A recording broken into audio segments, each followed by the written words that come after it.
আমাদের পুজোর special combo offer কাজ শুরু হয়ে গেছে।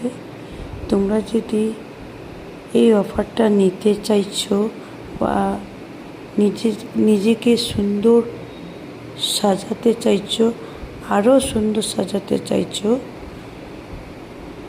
তোমরা এই অফারটা নাও। পুজোর স্পেশাল অফার শুরু হয়ে গেছে।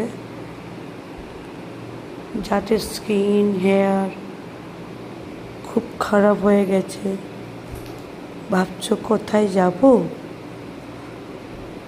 একটা ভালো জায়গায় গেলে নির্ভয়ে কাজ করাতে পারবো, তোমরা নির্ভয়ে কাজ করাতে পারো সাজুগুজু স্কিন কেয়ারে। সাজুগুজু স্কিন কেয়ার একদম নির্ভয়ে কাজ করায়, কোনো টেনশন থাকে না। তোমরা আসো সাজুগুজু স্কিন কেয়ারে, নির্ভয়ে কাজ করাও। তোমাদের এরকম হেয়ার স্কিনটা সুন্দর হয়ে যাবে। পুজোতে তোমরা নিজেকে আরও সুন্দর সাজাতে পারবে। তোমরা দেখছো অলরেডি আমাদের কাজ শুরু হয়ে গেছে। আর আমাদের ঠিকানাটা তো তোমরাই জানো।